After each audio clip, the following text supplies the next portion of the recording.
Chers amis, vous avez vu le thème de ce jour, hein. Faut-il vraiment fuir la souffrance? Et vous allez me dire, non mes frères, vraiment, parler de souffrance aujourd'hui en ce début d'année? Eh bien oui, chers amis. Ici, le frère Rémi Michel qui ne va pas fuir cette question. Un nouvel épisode du podcast Question de survie. Question de survie, le podcast des moines dominicains qui prend avec vous la vie du bon côté. Chaque semaine, les frères dominicains vous guident pour affronter tous les grands défis de votre vie personnelle, familiale et relationnelle. À partir de vos doutes, de vos questions, nous puisons dans leur expérience et la sagesse monastique des solutions pour vous aider à devenir meilleur pour vous-même et votre entourage. Alors je vous avoue que j'ai mis du temps à écrire cet épisode, hein. Et je demande même pardon à la personne qui fait le montage et qui doit travailler dans l'urgence à cause de moi. Mais c'est une question qui me travaillait et à laquelle j'avais peut-être peur de répondre, hein. M'obliger en quelque sorte à vous parler ici de la fuite de la souffrance, eh bien cela m'oblige à la regarder, cette fuite, oui, en face à face. Et de toute façon, c'est une question universelle. Nous souffrons tous de quelque chose, même si on ne sait pas toujours bien ce que c'est. Et le réflexe le plus humain, c'est de fuir. C'est tout au fond de nous, c'est dans notre nature, c'est notre cortex reptilien. Mais est-ce la bonne solution? Alors je vous parlerai en 3 points, c'est simple. D'abord, je vous dirai pourquoi éviter la souffrance, ce n'est pas forcément la fuir. Ensuite, nous verrons avec des ressources philosophiques et chrétiennes, eh bien, comment accepter la souffrance, ce n'est pas la subir. Et enfin, en dernier point, nous verrons ensemble eh bien, que faire face à une situation de souffrance. Alors vous avez l'habitude, d'ordinaire je fais toujours un travail de définition, mais est-ce nécessaire cette fois-ci? Ai-je besoin de définir la souffrance? Elle revêt des formes tellement différentes.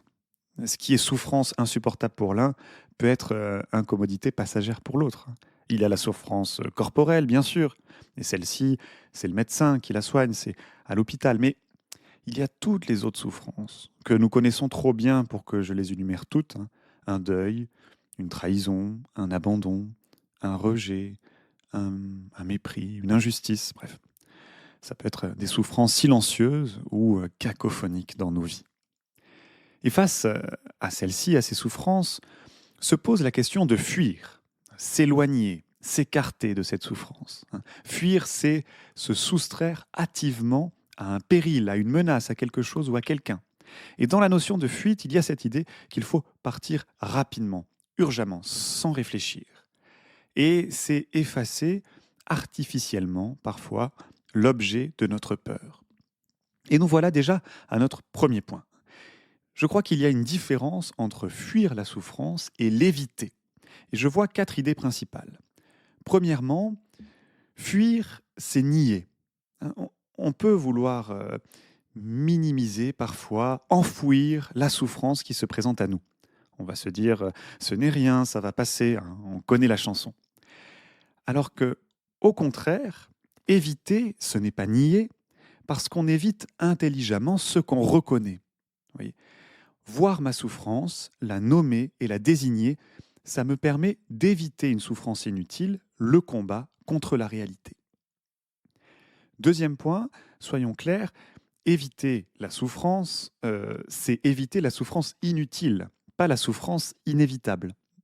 Il s'agit là, je crois, avant tout de faire le tri. Est-ce que cette douleur est là parce que la vie est ainsi ou parce que je m'ajoute une couche de souffrance?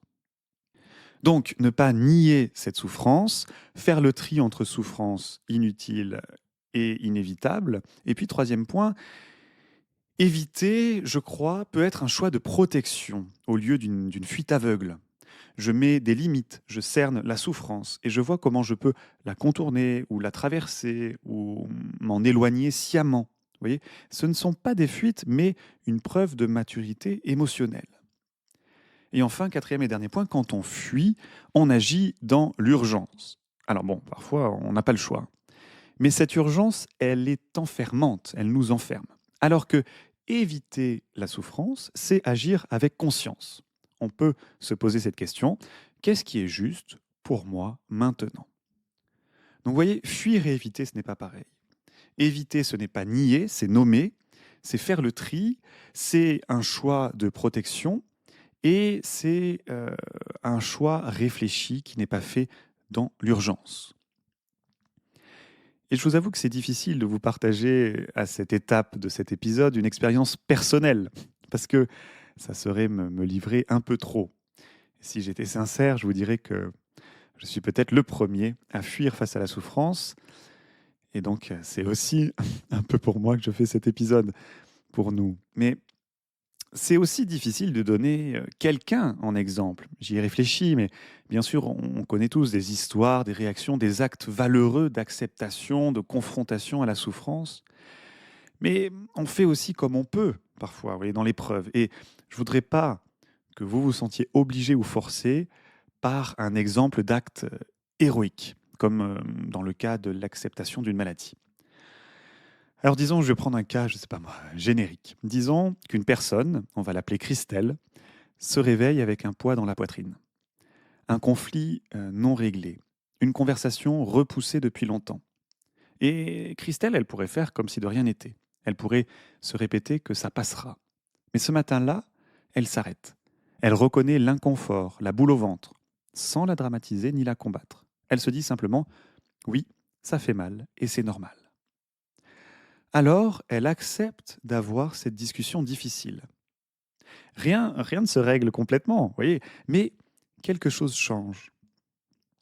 Elle ne fuit plus la souffrance. Cette souffrance, elle est traversée. Et Christelle n'a pas cherché la douleur, elle ne l'a pas fui non plus. Elle a choisi de rester présente à ce qui était là. Vous voyez, un cas d'une souffrance qui n'est pas fuie, mais qui est assumée. Et je crois vraiment que ce sont peut-être de petites choses, mais elles délivrent nos épaules d'un poids, puis d'un autre, puis d'un autre, puis d'un autre. Et si on ne peut pas tout de suite affronter les grandes souffrances de nos vies, on peut commencer par les petites.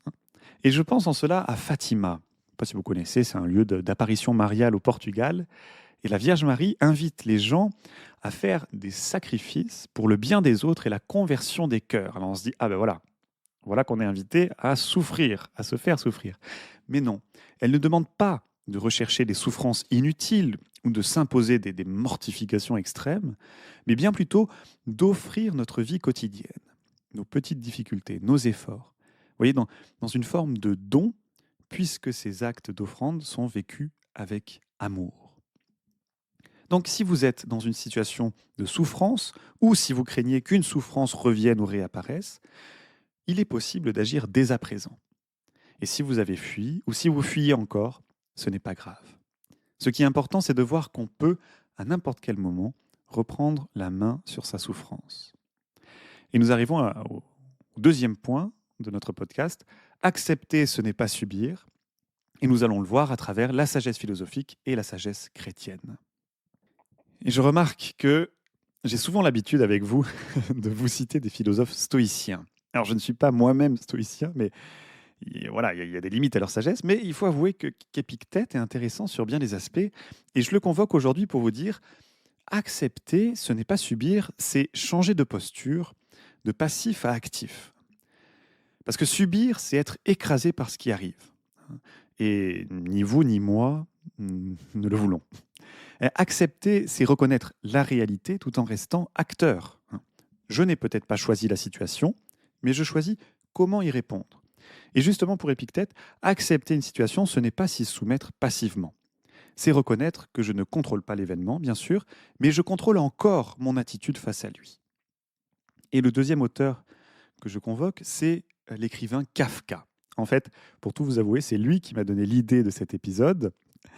Je lisais ses carnets, il dit à un moment, je le reformule un peu, mais tu peux fuir les souffrances de ce monde, c'est dans ta nature, hein, mais la souffrance de cette fuite, c'est peut-être la seule souffrance que tu peux t'éviter. Et je me suis dit, il a tellement raison, ce Kafka, il a tellement raison, parce que refuser la réalité, ça ajoute une souffrance, et une souffrance inutile, parce que une grande partie de la douleur vient du combat contre ce qui est déjà là. Et en fait, cette souffrance de la fuite, eh bien, c'est peut-être l'une des rares souffrances qu'on peut s'éviter. Et donc, de fait, accepter, ce n'est pas aimer la souffrance, c'est arrêter la lutte contre elle. on ne supprime pas la douleur, mais on évite la souffrance secondaire. Tout ce qui est la colère contre soi, la honte, encore, je sais pas moi, la culpabilité. Et en termes de sagesse chrétienne, on va beaucoup plus loin que Épictète et Kafka. Vous pouvez deviner de qui je vais vous parler. Jésus, bien sûr.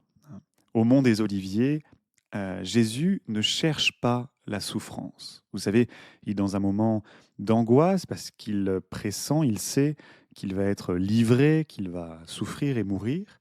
Et il dit clairement, Père, si tu veux, éloigne de moi cette coupe. Cette coupe, c'est la coupe de sa passion, de sa crucifixion. Donc il exprime sa peur et son angoisse. Il exprime son désir humain que cette épreuve n'ait pas lieu. Mais il ajoute aussitôt, cependant, que ce ne soit pas ma volonté, mais la tienne qui se fasse. Voyez, Jésus ne nie pas la souffrance et ne la fuit pas non plus. Il l'accueille sans la vouloir, il l'accepte sans s'y résigner. Et ce moment nous montre un chemin possible, une voie de salut. Le Christ nous ouvre une porte. Dire non à la souffrance quand c'est juste, mais rester ouvert à ce qui dépasse notre volonté en ayant confiance en Dieu. Et ce choix, il est fait par amour, dans le cas de Jésus, pour nous sauver. Et lorsqu'il est sur la croix, il y a Marie, sa mère, au pied de la croix. Elle non plus, elle n'a pas fui. Elle est auprès de son Fils, au pied de son supplice. Elle demeure dans une présence fidèle, pleine d'espérance. Et seule la foi permet une telle attitude. Si vous ne pouvez plus tenir, eh bien peut-être pensez à elle. Demandez-lui de vous aider à demeurer pour dépasser la souffrance. Et troisième et dernier temps, comme toujours, un plan de bataille. J'utilise le mot bataille, même si je vous dis qu'il ne faut pas lutter contre la réalité, mais bon, vous comprenez l'idée derrière. On est là pour trouver des solutions pour continuer d'avancer. Je réponds donc à la question « Que faire ?» Et encore, voici 4 propositions simples, à partir de tout ce que nous avons dit. Premièrement, je vous invite d'abord à nommer ce qui fait mal, ou plus précisément peut-être une chose qui fait mal, sans chercher à tout régler tout de suite. Prenez un moment, aujourd'hui ou cette semaine, pour nommer intérieurement une souffrance, sans la commenter ou la justifier. Puis deuxième point, je vous invite à faire le tri entre ce qui est inévitable et ce qui est ajouté. Posez-vous cette question, est-ce que cette souffrance vient de la vie ou de la lutte que je mène contre elle? Et ainsi, enlever culpabilité, honte, violence contre vous-même et surtout exigence irréaliste. Troisième point, ensuite, choisissez une attitude plutôt qu'un résultat à tout prix. Il est important que vous acceptiez que certaines situations ne se résolvent pas immédiatement, mais vous pouvez déjà choisir comment les traverser. Quatrième et dernier point, enfin, offrez vos petites difficultés. Alors j'ai conscience que ça peut vous paraître bizarre si vous n'avez pas la foi, mais d'un point de vue chrétien, je peux vous dire qu'il est possible d'offrir ce qui nous fait souffrir. Et ce n'est pas de la résignation, ce n'est pas du masochisme, mais c'est un premier pas vers l'acceptation des plus grandes difficultés. C'est simplement dire, face à Dieu, tout ce que j'ai aujourd'hui, c'est juste ceci qui me fait souffrir. Eh bien Seigneur, je te le donne. C'est lui remettre ce fardeau, comme le Seigneur nous y a invité tant de fois. Remettez sur mes épaules votre fardeau et je vous procurerai le repos. En conclusion, je vous dirais que, cette question m'a donné beaucoup de fil à retordre. Je ne sais pas si elle était bien formulée, mais je veux le redire, face à la souffrance, on fait souvent comme on peut. Je voulais juste vous montrer qu'une voie était ouverte et possible. Ne pas fuir la souffrance, c'est choisir de ne plus totalement subir. En somme, c'est choisir de ne plus être absent à tout ce qui nous traverse. Et je vous propose pour clôturer cet épisode de prier. Mettons-nous en présence du Seigneur. Seigneur, nous te confions tout d'abord tous ceux que nous connaissons et qui souffrent. Viens leur en aide, montre-leur ta présence et ton amour. Et quant à nous, Seigneur, donne-nous la même force qui t'a habité au jardin de Gethsémani. Aide-nous à demeurer dans la confiance, à être debout comme Marie, même dans la souffrance, en cherchant avec toi les chemins qui nous feront enfin retrouver la joie et la paix parfaite. Et moi, chers amis, je vous bénis au nom du Père et du Fils et du Saint-Esprit. Je vous souhaite une bonne journée, une bonne semaine, un bon week-end, je ne sais pas, mais vous pouvez toujours nous envoyer vos remarques, vos questions, et je vous dis à très bientôt. Si vous avez apprécié cet épisode, partagez-le à un ami. Et pour que les frères dominicains puissent aider davantage d'auditeurs, pensez à laisser 5 étoiles à ce podcast. À bientôt.